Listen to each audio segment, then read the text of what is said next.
Нэвтрүүлгийн ивент тэтгэгч эрүүл гоо сайхны нууц Asayake Japan Cosmetics. Японы номер 1 кремийн төрлийн цагаан үс түргэн бодогч Село хольж гутгахгүйгээр ганц л дарахад болно. Үсээ бүтэн бодох шаардлагагүй. Цайрсан хэсгээ бодоход л хангалттай. Село ой шампуны 90 үеэрлээ. Хөрхний цэвэрлэгээ, үсний уналт, хагны эсрэг үйлчилгээтэй силикон агуулгагийн эмчилгээний шампунь. Moist Dayan. Сайн байцгаана өрхөм үзэгчдээ та бүхэндээ шинэ өглөөний мэндийг хүргье. Шинэ өглөө бүрийг үзэгч та бүхэнтэйгээ хамт кофе цай унга ярилцдаг зам мөн сонирхолтой зочдын яриа болон шинэ мэдээллийг хүргэдэг кофе цай ярилцлагын нэвтрүүлгийн маань энэ өглөөний дугаарыг хэлэхэд бэлэн болсон байна. За энэ өглөө бидэнтэй ярилцахаар студид маань өргөд ирсэн хүндтэй зочдоо та бүхэндээ танилцуулъя. За амьдрах урлаг олон улсын байгууллагын зүүн өмнөд Аз хариуцсан захирал Свами Гянтэш хүрэлцэн ирсэн байна. Good morning. Мөн амьдрах урлаг бяцлаглалын багш Инсайхан ихч хүрэлцэн ирсэн байна. За мөн амьдрах урлаг бяцлаглалын багш Занли ихч мань хүрэлцэн ирсэн байна. Та гуравтаа шинэ өглөөний мэнд хүргэе. За баярлалаа. За баярлалаа. За баярлалаа. Тэгэхээр студид маань хүрэлцэн ирсэн эрхэм зочдтой энэ сайхан өглөөний мэндийг хүргэж байна. Мөн хөтлөгч ганадаа өглөөний мэндийг хүргэе. За тэгэхээр манай нэвтрүүлэг маань кофе уух цай уух хэмээх асуултаар эхэлдэг байгаа. Кофе уух цай уух зочд маань. I will have a tea. Thank you. Цай уух дээ. За алглаа би цай бэлдээжээ.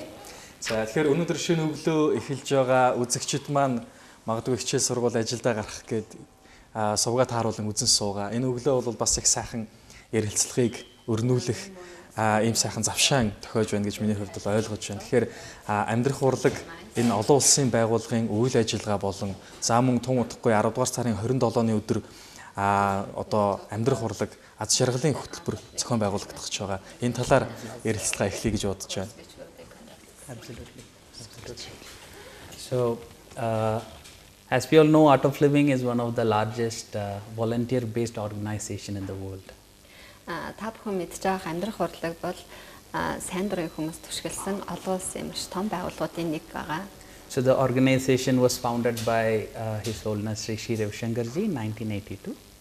Тэгээд 1982 онд дээрхэн гигантын Шри Рави Шанкар багш маань энэ байгууллагыг үндэслэн бий болгосон. So the organization was started with a purpose. Тэгээд энэ байгууллага маань тодорхой зорилготойгоор анх үйл ажиллагаа явуулж гисэн байна. The purpose of this organization was the founder wanted to spread happiness and peace in everybody's life. Тэгээд амьдрах урлаг бяцлаглалыг үндэслэн багш маань ямар зорилгыг тавьж ирсэн бэ гэхээр дэлхийд дээрх бүх хүмүүсийн нүүрэн дээр инээмсэглэл, аз жаргал гэж зүйлийг бий болгохын төлөө бий болгосон. So, keeping that aim, Art of Living has been functioning for the last so many years, since 1982, in almost 157 countries in the world. Тэгээд багш маань энэ хүү зорилгыг дотроо агуулад одоо 1982 оноос хойш үйл ажиллагаа явуулж байна. Тэгээд өнөөдөр дэлхийн 157 гаруй оронд амьдрах урлаг төв маань ажиллаж байгаа. So, through our programs, Art of Living courses, we reach out to all categories and sections of people in the world. Тэгээд амьдрах урлаг олон янзын гоё хөтөлбөрүүдтэй тэгээд эдгээр хөтөлбөрүүдийнхээ тусламжтайгаар нийгмийн бүхэл давхаргын хүмүүст хүрж үйлчилдэг.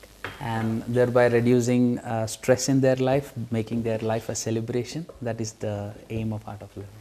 Тэгээд амьдрах урлагийн зорилго маань юу гэхээр хүмүүсийг стресс бухимдлаас нь тайлж хүмүүсийг аз жаргалтай сайн сайхан байлгах энэ л үйл ажиллагаа явуулсаар ирсэн. In Mongolia also, Art of Living has been functioning for the last about 20-27 years. Монголд ч гэсэн энэ байгууллага маань бас ажиллаад 20 жилийн өрийг үтцсэн байна. Yeah, thank you. Тэгвэл цай ягалж явах хооронд бас их гоё үг гарлаа л та. Хүн бүрийн одоо нүүрэнд инээмсэглэл тодруулах зорилготой гэдэг чинь л байгаа. Тэгэхээр хэрхэн хүн бүрийн одоо нүдэнд нүүрэнд инээмсэглэлийг тодруулах гэж одоо ажиллаж байна. All the people smile and through which mean Absolutely. You know, in our life we are taught about everything else, how to make profit, how to get a good job. Everything is being taught in the educational institutions. Бид нар сургалтын байгууллагуудад бүхэл зүйлийг заалгасаад яаж хүн ашиг олох вэ эсвэл нь яаж хүн ажилдаа болох вэ гэх мэт. But nowhere in our system of education we are taught how to handle our mind or how to handle situations in life when it becomes stressful. Тэгээд гэтэл бид нар ямар ч одоо сургуулийн байгууллага дээр хүн яаж стресс бухимдалтай хэцүү нөхцөл байдалд өөрийгөө авч явах уу, сэтгэлээ яаж удирдах уу гэдгийг хаанч заагаагүй. So in today's life, if you look into people's life, there is a lot of problem. They have fights, they have complaints, there is violence increasing. You know, you can see this in lives of people who have facilities, money, and at the same time who do not have anything. So this remains a constant common factor in everybody's life. Тэгээд өнөөдөр хүн болгоны амьдралыг харж байхад хүчирхийлэл, стресс бухимдал, янз бүрийн таагүй зүйлсүүд байж байна. Тэгээд энэ зөвхөн одоо эд баялаггүй тий одоо хүмүүсийн хувьд ч тэр мөн ялгаагүй баян чинэлэг амьдрал боломжтой байгаа хүмүүсийн хувьд аль алинд нь л байгаад байгаа явдал. So the other day I was taking a walk near the Subbatra Square. So at the traffic signal, it was a long traffic queue, and I saw two people fighting in the car, you know, because it was a long traffic and they were blocked for a long time. People are not taught how to handle stress, how to handle their mind. Скватрын талбай хажуугаар явжсэн тэр үед замын нэлээх төвчрөл болоод хоёр хүн хоорондоо задлж байгааг би харсан. Тэгээд өнөөдөр хүмүүсийн стресс бухимдалтай нөхцөл байдлыг яаж даван туулах вэ гэдгийг л ерөөсөн мэдэхгүй байна. So this is very important, right from children to grown up people to elders. Everybody should learn how to handle their mind and how to remove the stress from their life. Тэгээд тийм учраас хүүхдээс эхлээл хүүхэд насан туршид настай хүмүүс бүгдээрээ стресс бухимдлаа яаж тайлах юм бэ? Яаж өөрийнхөө сэтгэлийг удирдах сурах юм бэ гэдэг бол их чухал. Once you learn this skill, then there will be a smile on your face. Тэгээд энэ болгоноо даван туулах тэр арга замыг мэдээд авчих юм бол аяндаа хүний нойрон дээр нэгсгэл тадраад эхэлнэ. Once you learn the skill, you will be more efficient. You will be more successful. Тэгээд тэр арга замыг мэдээд авчих юм бол та илүү амжилттай, ажиргалтай байж чадна. But there are some techniques to it. There is a way to learn this, achieve this. That is what we teach in Art of Living programs.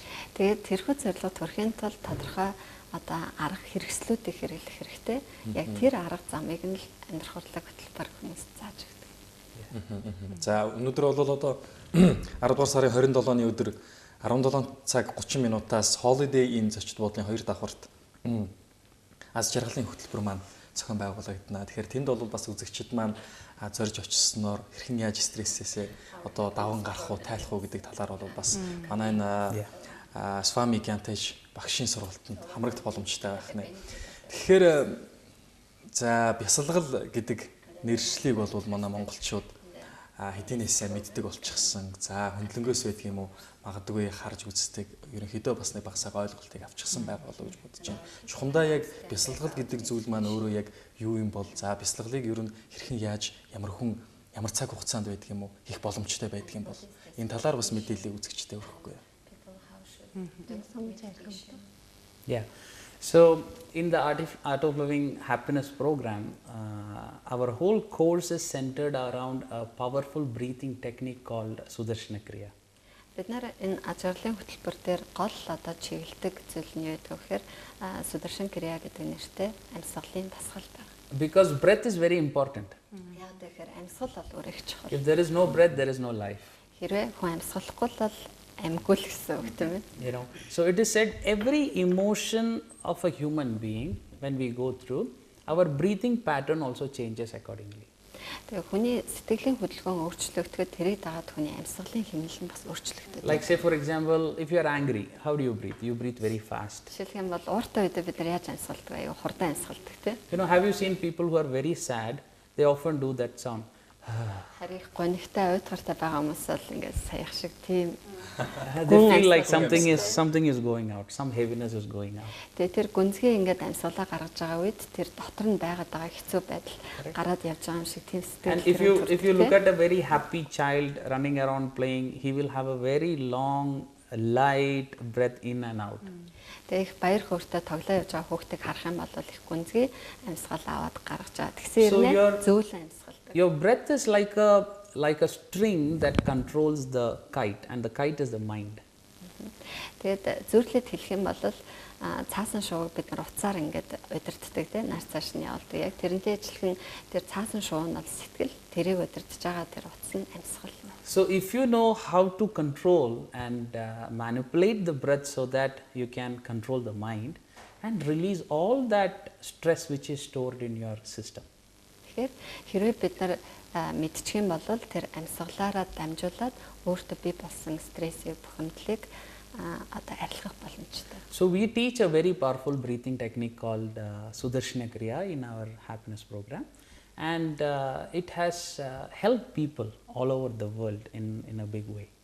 Тэгээд ажирлын хөтөлбөрт заагддаг хамгийн гол техник маань Sudarshan Kriya гэдэг амьсгалын дасгал байгаа. Тэгээд энэ амьсгалын дасгалын тусламжтайгаар дэлхийд даяар маш олон хүмүүс стресс бухимдлаас тайлагдж байгаа, маш их тустай байгаа. Most of the time people, when we talk about health, being healthy, people think it's only about physical health. If my physical health, my hands, my body, my organs are good, I am healthy. But it is not so. Гэтэл эрүүл мэндийн тухай яриад ирэхээр хүмүүс биеийнхээ тухай боддог. Хэрэг гар маань, бие маань, биеийн эрхтүүд маань эрүүлээл, би эрүүлээл гэж боддог. Because there is so much to a human being beyond the human body. Гэтэл хүнд бол энэ махан биес гадна маш олон зүйлсүүд хүнд байна. There is your mind, which is very important. Таны сэтгэл байна. Таны сэтгэл бол маш их чухал. If your physical body is healthy and the mind is not healthy, that means you are unhealthy.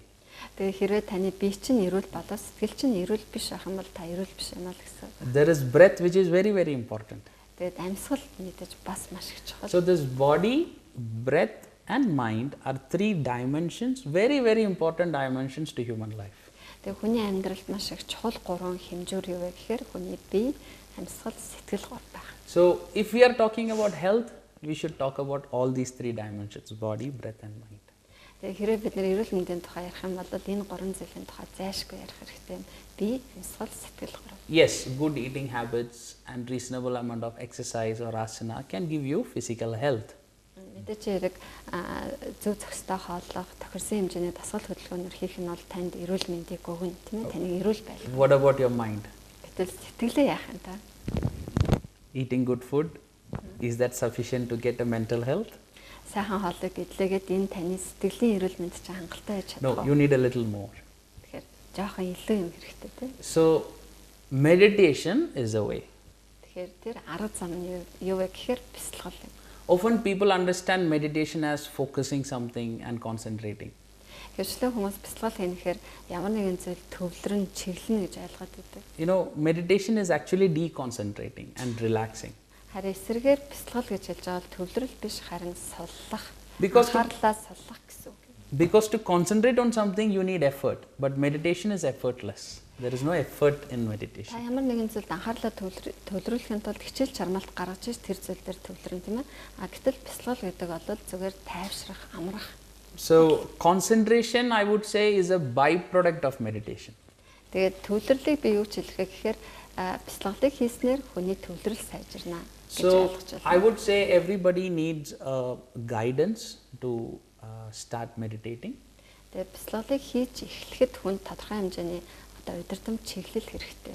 And there was a recent study which came out recently, which said how meditation helps so much in the cases like cardiovascular diseases and other related diseases. Тэгээ сайхан хийсэн судалгаа байгаа. Тэр судалгаагаар зүрх судасны тогтолцооны эмгэг болон тэр тэдгээртэй холбоотой өвчнүүдийн үед бясалгал ямар үр дүн үзүүлж байна гэдгийг тогтоосон тийм судалгааны үр дүн гарсан байгаа.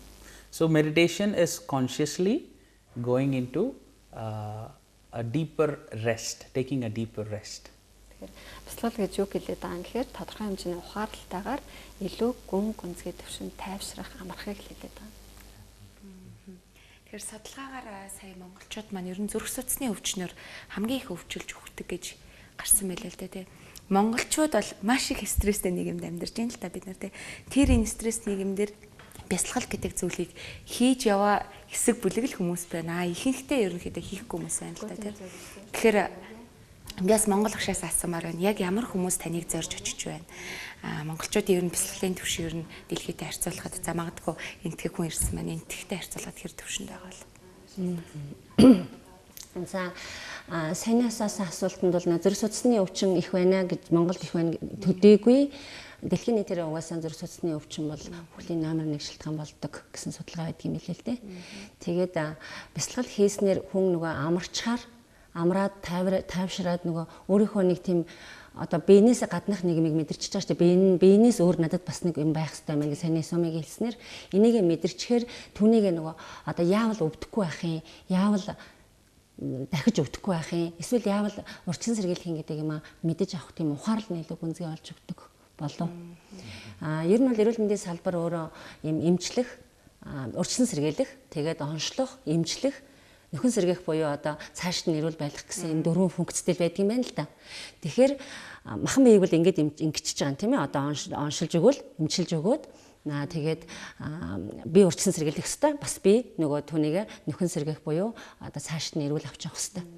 Тэгвэл сэтгэлээ яах юм гэдгийг л энэ одоо багш маань хийх гэж байгаа аз жаргалын хөтөлбөр ер нь бол ширээ амьдах урлагийн аз жаргалын хөтөлбөр хэлж өгдөг. Тэгэхээр сэтгэлээ явнаас өвчлөхөөс нь яаж урьдчилан сэргийлэх юм? Сэтгэлээ хүн одоо өвчлөхөөс нь өвчлөсөн багт нь яаж эмчлэх юм? Сэтгэлээ өвчлөсөн багт нь яаж онцлох юм? Сэтгэлээ одоо цааш нь яаж дандаа гой тайвнаар нь одоо авч явах юм гэдэг юмыг бол бид нар ямар нэгэн эмчээр юм уу хийлгэж чадахгүй. Ямар нэгэн одоо шидтэй эдтэй ямар хийлгэж чадахгүй. Зөвхөн өөрийгөө урьдчилан сэргийлнэ. Одоо сэтгэлийг тийм ээ сэтгэлээ өвдөхөөс нь бас одоо өөрөө эмчлэн тэгээд дараа нь өөрөө онцлно бас өөрөө сайн одоо дадуулна. Тэгэхэд л суур нь хамгийн гол юм нь аз жаргалын хөтөлбөр юу happiness хөтөлбөр байна. Яриад эхлэнгүүд өөрөө ирэхгүй хэлээр санагдал да. Би өөрөө олбчлалтай энэ мэрэгчлээ. Тэгээд уламжлал анааханд юу гэж үздэг гэхээр альва өвчний шалтгаан бол марг буюу мухаг сэтгэл байдаг. Тэгээд тэр мухаг сэтгэлээс уур мухаг тачаангуу гэх мэт сөрөг сэтгэлийн хөдөлгөөнүүд үсээд эдгээр сөрөг сэтгэлийн хөдөлгөөн нь хүний биед байдаг тэр хийшар бадганы тэнцвэрийг алдагдуулаад хүний сэтгэл зүйд өөрчлөлт гарна. Энэ нь цаашаа даамжраад удаан үргэлжлээд байх юм бол өөрөөр хэлбэл стрессийг хүн тайлж чадахгүй явах юм бол биеийн өвчин болно гэж үздэг. Тэгээд тэр стресс бухимдлыг бол хүн за би уурлахгүй байя, эсвэл нь би бухимдахгүй байя гэж бодснороо бид нар ингэж чаддгүй, удирдах чаддгүй. Тэгээд тэрийг жолоодох цорын ганц цаан бол ерөөсөө хүн амьсгалын дасгал хийх, дээрэс нь бясалгал хийх юм а гэдэг одоо амьдрах хурлыг 2000 оноос хойш явж байгаа. Энэ хэдэн жилийн туршдаа юм л дүнлэн хүрээд байна. I would like to add a point. You know, see, everybody is born happy. Хүн болгон бол аж аргалтай төрсөн. Nobody is born sad. If you look at a child, he is born happy. Түүнээс биш завлан гонхтой хинж төрдөг хүүхдийг харах юм бол бүгдээрээ л баяртай жаргалтай байдаг шүү дээ. So happiness is your true nature. Тийм учраас аз жаргал гэдэг бол ерөөсөө таны төрлөх мөн чанарч байна. And the sadness and sorrow and everything is acquired. Харин тэр уйтгар гоныг завлан гэж хэлээд байгаа тэр зүйл бол бүгдээрээ танд олдмолоор бий болсон зүйл. But the tragedy is that people think that I want to gain happiness. Гэтэл ингэлтэй зүйл нь юу вэ гэхээр хүмүүс би аз жаргалыг олж авна гэж бодоод байдаг. Which is not. Actually, you have gained sorrow which you don't want. You have to release that stress. Гэтэл үнэн бодит хэрэгтэй бол аз жаргал таны төрлөх мөн чанар чинь харин тэр уйтгар гоныг бухимдал гэж хэлээд байгаа зүйл чинь танд олдмолоор бий болсон зүйл. You know, so you need some skills to realize that true happiness which is your true nature. Тийм учраас бид нар тэр таны төрлөх мөн чанар чинь аз жаргал юм а гэдгийг мэдрэхийн тулд тодорхой тэр арга замыг and some skills and technique to release what you have gathered, which is the unwanted stress and sorrow and unhappiness. Тэгээ амьдралынхаа туршид олж авсан өөртөө бий болгосон тэр хүсэхгүй байгаа зовлон гониг гэх мэтчлэн тэр зүйлсээ бид нар тодорхой техникийн тусламжтайгаар гадагшлуулж арилгаж болох юм. You know, I always notice small children walking on the street. Би ингээл годомжоор явж байгаа хүүхдүүдийг дандаа анзаардаг хардаг. They sing, they laugh, they dance, they have a smile on the face, they smile at everybody. Хүүхэд ингээл инээгээл баярлаад хүмүүс рүү хараад инээгээл хүүхд дандаа тийм баяртай. Then I look at other set of youth or youngsters who are studying in colleges and all that. Тэгээ дараа нь одоо сургууль юм уу коллеж юм уу сурч байгаа залуусыг хардаг. Again that smile has gone down but still they smile at something. Тэр баяр хөөр нь багасан ч гэлээ гэсэн бас тодорхой хэмжээнд байна бид нар. Then I observe grown up people. Дараа насан турш хүмүүсийг walking on the street. Гадамжаар явж байгаа тийм. They don't smile. Тэд нар инээсгэлдэг. They walk around as if they are carrying a huge load on their head and Тэгээ толгоон дээр зөндөө ачаагаар даруулсан юм шиг л явж байгаа. So did you see how it from a small child as we grew up, as we become old, how that nature of happiness in us, it just changed because of those unwanted stress we gathered. Тэгээд бидний тэр өөртөө цоглуулсан хүсэхгүй байгаа тэр стресс бухимдлаас болоод өөрсдийн тэр төрлөх мөн чанар ажиглалтай байдал маань нас ахих тусам яаж өөрчлөгдөж байгааг бид нар анзаарч байна шүү дээ. As a child we used to sing a lot. Тэгээд хүүхэд байхдаа бид нар зөндөө доолдог байсан тийм. And now as a grown up we need an occasion to sing. Гэтэл одоо ингээд том болчингод ямар нэг шалтгаантай нөхцөлийн улмаас л бид нар дуулж ин төс зүгээр шууд болоод эхэлдэг. So the only problem with any human being is that he is forgetting his natural state of being as we grow up. Тэгээд өсгийн хэрээр бид нар яаж юм гэхээр өөрийнхөө тэр төрлөх мөн чанараа алдаад байна, мартаад байна. So Art of Living Happiness program is a very beautiful program with techniques and knowledge which would help a person to get back into their source of happiness. Тэгээд ажрал амьдрахын энэ хөтөлбөрт хийгддэг техникүүд мөн мэдлэгүүдийн тусламжтайгаар бид нар өөрийнхөө тэр ажралтай их сурвалж руу эргэж очдог. And it will help them to become more confident and strong to face any situations in their life. Тэгээд өөрийнхөө амьдрал тохиолдож байгаа ямар ч нөхцөл байдалтай маш хүчтэйгээр, итгэлтэйгээр тулгарах тэр хүчийг олж авдаг. Because even if your body is weak, if your mind is strong, you can pull through any situation. Хэдийгээр тань бие чинь сул байсан ч гэсэн сэтгэл чинь хэрвээ хүчтэй хаттай байх юм бол ямар ч нөхцөл байдлыг даван тулж чаддаг. But if your mind is weak, even if you have a physical strong body, you cannot pull through a situation. Харин эсэргээр таны бие чинь хичнээн хүчтэй эрүүл байсан ч гэсэн сэтгэл чинь сул дорой байх юм бол та ямар ч нөхцөл байдлыг давж чадахгүй. За их сайхан тодорхойлолтууд гарч ийн л да. Хүн бол аз жаргалыг хаа нэгтэйгээс юм уу хайгаад байдаг те. Аз жаргалтай болохын тулд зарим нэгэн учир шалтгаануудыг ирдэг. За энэ л намайг аз жаргалтай болох юм болов гэж горддаг, найддаг байдаг юм уу. Тэгтэл аз жаргал гэдэг бол яг хүний өөрт нь яг уг тэр мөн чанарт нь дотоод чанарт нь нугтчихсан байдаг. Өнөөдөр магадгүй тэр аз жаргал нь бол ил байгаа хүмүүс байгаа. Мөн дээрээс нь өнөөдрийн нийгмийн бид нар стресс гэж ярьж эхэлсэн учраас тэр стрессэндээ хөлүүлчихсэн тэр аз жаргалаа танихаа байчихсан байдаг юм уу. Тэр аз жаргал нь бүр далд орчихсан ч байдаг юм уу. Тэр хүн өрөөсөө одоо юу гэдгийг өөрийнхөө аз жаргалыг өөрөө хайж олоод өөрөө тэр хайж байгаа аз жаргал юм а гэдгийг ойлгох нь хамгийн чухал юм болов. Тэгэхээр гисэн ойлголтыг бол өнөөдөр манай үзэгчд маань хийгээд олж авч байгаа хаа ойлгож байгаа гэж бодож байна. Тэгээд өнөөдөр одоо нэгэнтэй л стресс ярьсан учраас өнөөдрийн манай нийгэм стресстэй гэж маш олон хүмүүс ярьдаг, бид нар өөрсдөө хэлдэг ярьдаг, стресстэй байна, уурам бухимдалтай байна гэдэг юм уу. Инээд одоо юу гэдэг гудамжаар алхаж байгаа хүмүүсийг харахаар инээж байгаа хүн ховор болцсон байна гэдэг юм уу. Тэгэхээр өнөөдөр манай дээр бас юм сайхан багш маань хүрэлцэн ирсэн учраас телевиз үзэж байгаа 21 аймагт маань үзэж байгаа үзэгчдэд бас магадгүй тэр амьсгалын одоо эхний шатны техникийг зааж өгөөч гэж хүсмээр байна. Would you suggest or teach us just simple technique which will help? As of to all the participants or all of your viewers, one of the most simplest of technique is to keep your eyes closed and observe the rhythm of your breath. Тэгээд үзэж байгаа бүхэл хүмүүсийн хувьд хийж бол хамгийн хялбар энгийн техник яах вэ гэхээр нүдэн анаад өөрийнхөө амьсгалын хэмнэлийг ажиглах.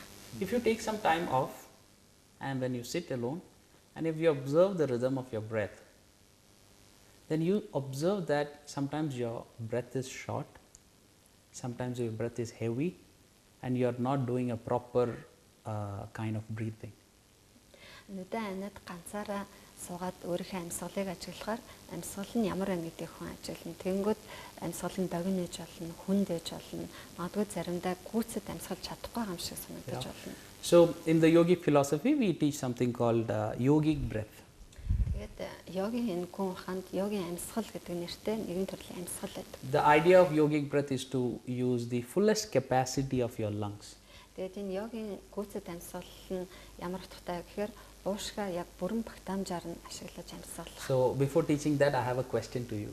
Тэгээд энийг заахын өмнө би нэг асуулт асууя. Both of you. Хоёулангаас нь. So when you breathe in, Амьсгал авч яхад what happens to your stomach? гидс чинь яг яаж It expands or go in? амьсгал авахд гидс чинь түлхэгч гинөө эсвэл татагч чинь түлхэгт яа. Yeah. So I have asked this question to many people. Би энэ асуултыг их олон хүнээс асуудаг. So I get various kinds of answers. Тэгээ хүмүүс янз бүрээр хариулдаг. Some people say it goes in. Зарим нь болохоор татагчаа татагч Some people гэдэг. say it comes out. Зарим нь болохоор түлхэгч гэж So хэлдэг. then they ask me what is the right way. Тэгээд аль нь зөв юм бэ гэдэг. So I tell them go observe a small child when he is sleeping. Тэгэнгүүт би аль нь зөв юм бэ гэж хэлэнгүүт та жоох хөөхтэй очиод тараа. Хөөхч So яаж that's for our viewers to go and чинь. find out. That's for our viewers to go and find out today. Тэгэхээр манай үзэгчид ч гэсэн бас шалгаад үзээрэй. Жоох хөөхтийн гидсэн амьсгал авч яхад яаж юм тийм ээ. So now what I would suggest is we will observe our stomach and we breathe in through the stomach, expand the stomach as we breathe in and expand the chest as we breathe in. Тэгээ одоо бүгдээрээ амьсгалахтаа юу их вэ гэхээр урт амьсгал аваад амьсгал авч яхтаа гидсээ гадагшаага түлхээд тэгээ цээжээ тэлнэ. So this can be practiced anytime, even when you are sitting in an office, sitting on a desk, or even while traveling. Ямар ч үед хийж болно, ажил дээрээ байгаа, ийш дэшээ явж байгаа ямар ч үед хийж болно. So you take a deep breath and you expand your stomach, гидсээ тэлээд, expand your chest, дараа нь цээжээ тэлээд and relax. тэгээ тайвширна. Again, you expand your stomach as you breathe in. Дахиад амьсгал аваад гидсээ Expand your chest тэгээ дараа нь цээжээ тэлээд and breathe out. тэгээ амьсгалаа гаргаад тайвширна. Хамраараа амьсгал аваад хамраараа гаргана. So when you do that a couple of moments, you see your mind also settles down.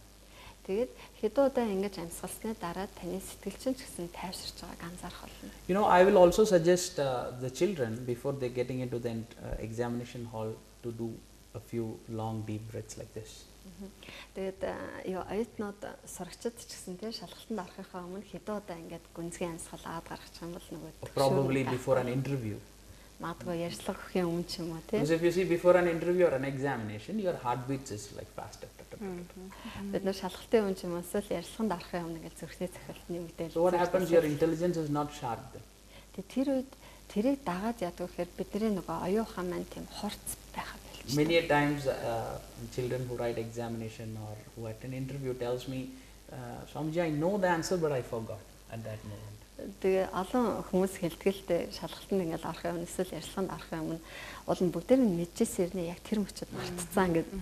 So I tell you this is one of the most effective ways. Just take deep breaths in and out, observing your stomach expanding and the chest expanding. Hold it for a few seconds and relax.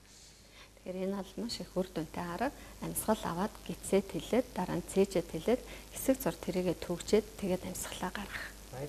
So as a practice, this is excellent.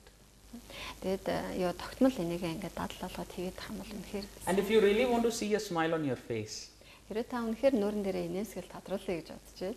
just go help somebody unconditionally. Хүмүүст ямар нэгэн хариу нэрлэхгүйгээр нөхцөл тавилахгүйгээр туслаад үз. You know, you have noticed if you have helped. Yesterday I was walking the road. I saw a very old lady standing at the signal, and I helped her to cross the signal. Тэгээ өчигдөр би годомжинд явж байсан. Тэгээ нэг настай хүн гэрлэн тухайн дээр зогсож байхад ингээд дагуулад зам гаргаад өгсөн чи тэр хүн аягүй их баярлсан. It's a very small act. Тэгээ энэ бол аягүй жижигхэн үйл. But very unconditional. I never expected any returns out of it. Гэтэл би бол зүгээр ямар ч нөхцөлгүйгээр зүгээр л тэр хүн туслая гэж бодоод туслаа. But when I turned around and I walked, there was a smile on my face. Тэгээд би ингээд тэр хүнээс салаад ингээд эргээ явхад бол миний нөөрөн дээр аяндаа инээсгэл тодорч байсан. I was really happy for myself. Тэгээд би өөртөө үнэхээр баярлж байсан тэр үедээ. So I would say if you really want to experience a smile, you should just do small acts of unconditional help. Тийм учраас хэрвээ үнэхээр өөрийнхөө нүүрэн дээр инээсгэл тодруулъя гэж бодох юм бол ямар нэгэн нөхцөл тавилахгүйгээр хариу ямар нэг юм мэдээлэлгүйгээр that will not just bring smile on your face but make your society also very beautiful. Тэгээд энэ зөвхөн таны нүүрэн дээр инээсгэл тодруулаад зогсохгүй таны нийгмээр нь бас гоё болгоно. This is a quality everybody should nurture. Тэгэхээр энэ чанарыг олхон өөртөө ингэж тэтгэх хэрэгтэй юм аа. За, их сайхан багшаас асуумаар байна. Монголчуудын маань хувьд яг одоо энэ таны бясалгал дээр хурж ирээд хичээл заалгуулаа сууж байхад ямар гол нь одоо юу гэдгийг стресс бухимдалтай гэдэг юм уу? ямар хүмүүс очдог бол. За тэгээд бясалгал хичээл авсны дараа хэрхэн яаж өөрчлөгддөг бол. Би 2003 онд анх удаа бас одоо тэр үед үндсэн курс гэдэг үсэн. Тэр курс сууж анх бясалгал хийж эхэлсэн. Тэгээд надад өөртөө тийм энэ амьдралд л ерөөсөн огт мэдэрч байгаагүй тийм гоё юмыг мэдэрсэн учраас би тэр курсүүдэд одоо ингэ багш нарын курсүүдэд айгүйх олон хүмүүсийг суулгадаг байсан л да. Тэгээд одоо бол яг би ер нь бол амьдрах хурлын бясалгалын багш болоод 3 жил болж байна.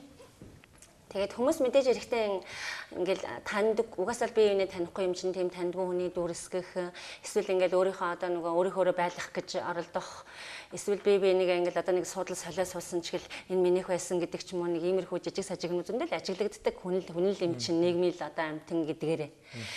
Тэгээд бясалгалын эхний өдрийн би хөвчлэн 3 өдрийн бясалгалын курс идгэлдээ.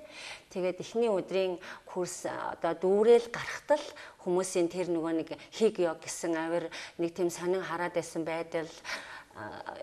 За тэгэл ер нь ингээд одоо гоё л гэдэг үг байна. Түүнээс биш дүүгээр илэрхийлэгдэхгүй ч гэсэн зарим хүн дээр ингээл яасан гоё юм бэ? Ямар хөөрхөн болчихваа гэд дараа нь юм хайр ингээд сэтгэлд төрөхөөр тийм мэдрэмжүүдийг агуулаад өрөөс одоо гардаг. Тэгээ 3 өдрийн курсын дараа бол хүмүүс угаасаа л өөрийгөө болохгүй байгааг тэр өөрөөсөө олоод харчдаг. Мэдээж ингээд хүн болгоос өөрийнхөө хэмжээнд сайхан амьдарч байгаа шүү дээ, тийм ээ. Тэгэхээр тэр сайхан амьдарч байгаа дотор минь ямар алдаа байсан? Би сайхан амьдрахдаа ингэх байсан байж тээ гэдэг юмыг л одоо энэ solution career technique-ийн дараа хүн өөрөө ухаарчдаг гүнээсээ. Тийм болохоор үнэхээр гоё болдог. Одоо тэр гоё гэдгийг ингээл тэр тэгээдсэн гэх тийм боломж нь бас муухан. Үнэхээр ингээл одоо хамгийн гарч ирж байгаа гоё үг нь л гоё гэдэг үг байна. Үнэхээр өөр болдог. Үнэхээр одоо тийм учраас л бид нар ингээд багшигаа ирсэн дээр нь олон хүнтэй ас жаргалын курс хөтөлбөрийг зохион байгуулъя. Энд жижиг сажиг ч гэсэн эсвэл том ч юм уу тийм стрессүүдийг илүү гатагшлуулаасай, илүү түүнийг юунаас болоод байгааг нь мэдрээд бариад авчаасай. Тэгээд цааш нь ингээд сайныг дадуулаасай гэдэг үднээс л одоо багшигаа хичээлийг зохион байгуулж байгаа. Багштайгаа хамт. Тэгэхээр миний хувьд бас шамаата гэдээ бясалгалаар хичээлж байсан л да. Тэгээ тэр үед амьсгал дээр бас төвлөрдөг. Гэхдээ амьсгал дээр төвлөрөх амархан юм шиг сонсогдож байгаа боловч хамгийн хэцүү зүйл байдаг. Маш олон бодлоод орж ирдэг тий. Тэгэл нөгөө уур мунхаг шунал гуравч бас ингээл ямар их байгааг бас мэдэрдэг л дээ тий. Тэгэхээр аз жаргалаар бялхам дүүрэн 3 өдөр гэж юм л да. 3 өдрийн энэ хичээлийг хэрхэн бид бүхэн 365 хоног магадгүй тэрнээс ч их хугацаанд авч явах вэ тий. Тэгэхээр яг энэ одоо үйл ажиллагаанд очисон хүмүүс ямар гайхам зүйлийг өөртөө хадгалж авч чадах бол Absolutely. So, see, meditation, before getting into meditation, many people are not able to meditation because you have gathered a lot of toxins in the system. Тэгээд бясалгал хийхэд хүмүүс шууд яг бясалгалаа хийж чаддаггүй. Яа тэгэхээр бидээ зөндөө их одоо хор хэрэгцээгүй зүйлсийг цуглуулсан байдаг. Every day we are facing situation which is challenging. Тэгээ өдөр болгон бид нарт ямар нэгэн сарилтыг бий болгосон тийм нөхцөл байдлуудаа бид нар тулгарч ирдэг. At work, at school, at your сургууль дээрээ тий. You know. So what happens is there is a lot of toxins created in the system. Тэгээ тэр үед яадаг гэхээр маш их тийм хорт байцууд бидний бие бий болдог. Then comes our habits. Тэгээд дараа нь бидний бас зорчлоод дадлаад байна тийм ээ. Eating habits, drinking habits and all kinds of habits. Юу гэх мэтчлэн тий. Again these habits create another set of toxins in the system. Тэгээд бидний хийгээд байгаа энэ дадал зорчлууд маань бас нэг төрлийн бохирдлыг бидний бие махбодод бий болгодог. So when all these challenges are there, a person may not be able to meditate properly. Тэгээд энэ олон одоо нөхцөл шалтгаануудаас болоод хүн яг зөв сайн бясалгаж чадахгүй болчдөг. So the first which is required is a cleansing all the toxins out of your system. Тэгэхээр хамгийн эхний ээлжинд бидний хийх ёстой зүйл бол тэр биедээ хоримтлагтаад байгаа янз бүрийн хорт байцуудыг биеэс гадагшлуулах хэрэгтэй байна. You know, 90% of the toxins from our body goes out through our breath. Тэгээд бидний биед хоримтлагдсан тэр бүхэл хорны 90% нь зөвхөн амьсгалаар дамжиж гадагшилдаг. But unfortunately, we don't use full capacity of our breath. Гэтэл харамсалтай нь юу гэхээр бид нар өөрсдийнхөө уушка амьсгалаа бүрэн багтаамжаар нь чадлаар нь ашиглаж чаддаггүй. So the techniques which we teach here, Sudarshana Kriya, which is one of the most powerful breathing technique, gifted to us by Gurudev Sri Sri Ravi Shankarji. This helps to throw out all the toxins, whatever gathered toxins, even from the cellular level.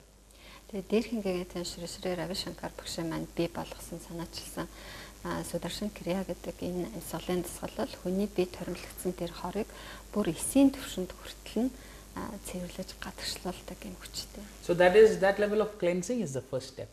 Тэгэхээр тийм төвшний цэвэрлэгээ бол эхний одоо алхам шатна болно. And the second level is a greater understanding about life.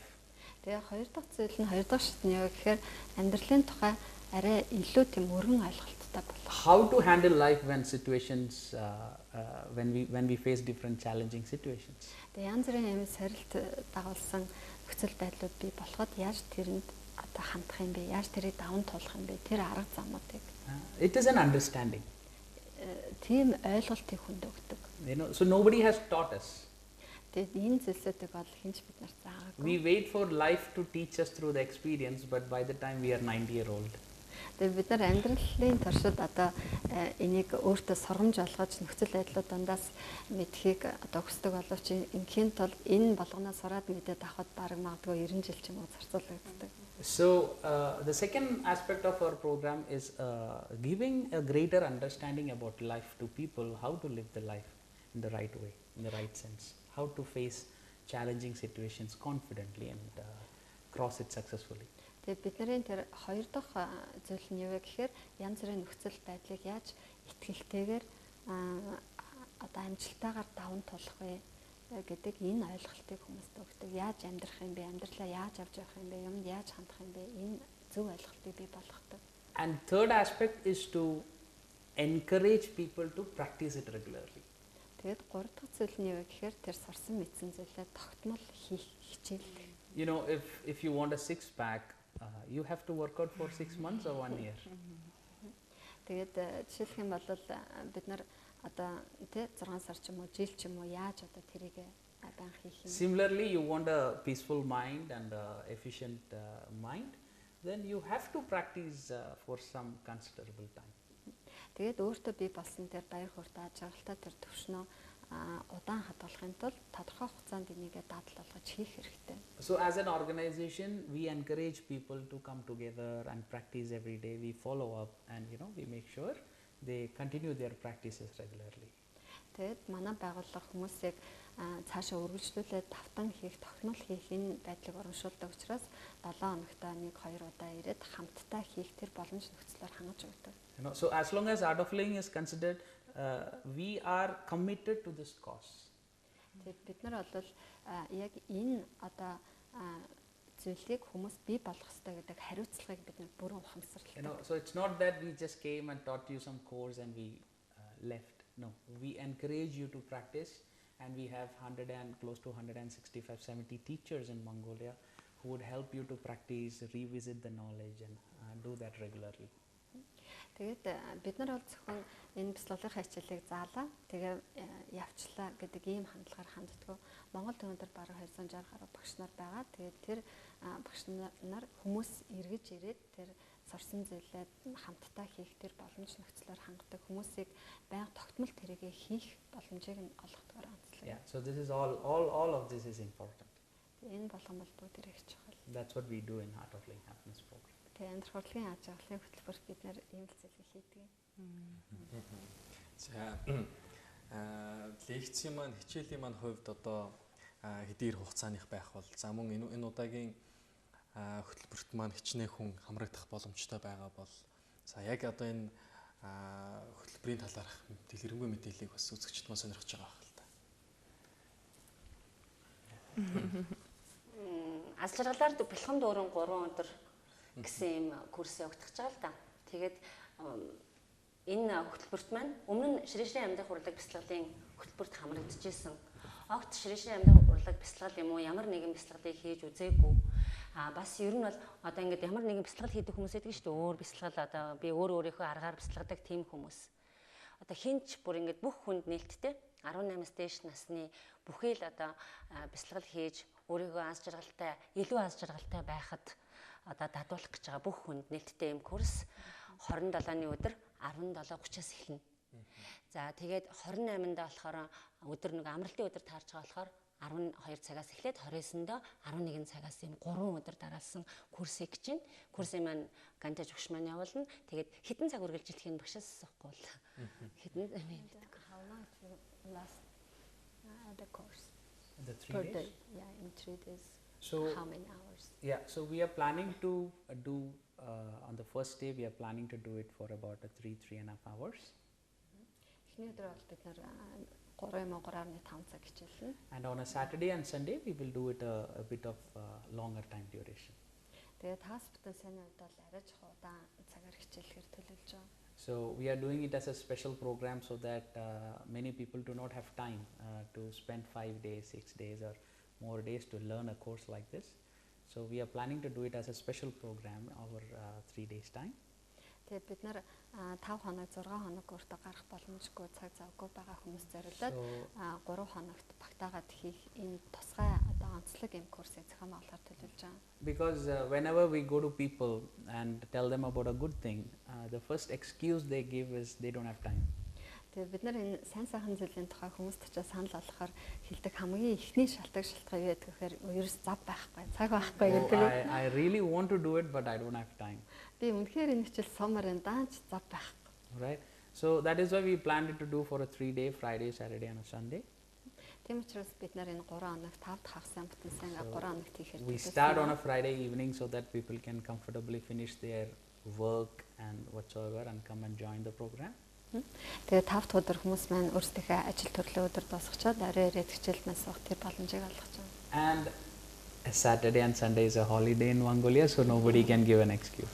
Тэгээд хагас бүтэнсээ өдөр бол монголчуудад амралтын өдөр гэдэг учраас хүмүүс ямар нэгэн шалтгаан гарахгүй хаа гэж бодож байна. So Saturday and Sunday we are planning to a little bit more longer sessions. Хагас бүтэнсээ дараа чухал цагаар хичээл. We really want to have participants all the benefits out of the program.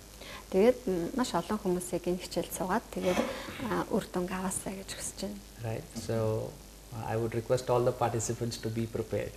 Тэгээд бүх одоо хичээл суугаар төлөвлөж байгаа хүмүүс бүгдээрээ цаг зав цагцуулаад энэ хичээлд ирж суугаарай гэж ярих байна. За. Тийм, ер нь бол энэ курс маань бид нар анхнаасаа их олон хүнийг хамруулах зорилготой хийж байгаа учраас 250-аас 300 хүн багтах одоо тийм танхим бэлэм болцсон байгаа. Тэгэхээр хүмүүсийг одоо ямар нэг юм бэ одоо хожигдчих болооч гэдэг юм уу тийм цааргалах юмгүйгээр ирж муу манай энэ дор хуцснууд руу хандаад бүртгүүлээд тэгээд цагтаа ирээрэй гэж хүсэж байна. Аз жаргалтай амьдрахын тулд өөртөө 3 өдрийг зарцуулаач гэж Монгол түмэндээ уриалж байна те. Тэгэхээр үнэхээр та гуравтай ярилцаж суугаад л энэ студ маань их тийм халуун дулаан тайван болж байна да зөөлхөн болж байна. Тэгээд бас ийм сайхан монголчуудад маань Монгол түмэнд маань амьдрах урлагийг зааж байгаа. Амьдрах урлаг гэдэг бол хамгийн чухал урлаг шүү дээ те. Амьдрах урлагийг зааж өгч байгаа. Багш нартаа чин сэтгэлээсээ баярлалаа. Маш олон монголчуудыг маш олон одоо Монголд амьдарч байгаа стресс нийгмийг шинчлээрээ өөрчлөөрэй гэж хэлье. And I really appreciate your channel and all the media people because this is exactly what a media should do today because there are different media which spread message of stress and violence but we need people who spread message of love and smile and meditation. Тэгээд танаа телевиз болон та телевизийн хамт олонд ийм сайхан зүйлийг ингээд түгээж агаад маш их баярлж байна. Олон телевизүүд байдаг. Тэгээд стресс, одоо хүчрхийл янз бүрийн зүйлсийг түгээдэг. Тэгэхээр бид нарт бол бас нэг юм сайн сайхан зүйлийг хүмүүст өгдөг, мессеж өгдөг, ийм сувг, ийм хөтөлбөр үнэхээр зайлшгүй шаардлагатай. I like to say good news is news too. Тэгээд энэ сайн мэдээг одоо танд ингэж өгч байна гэж.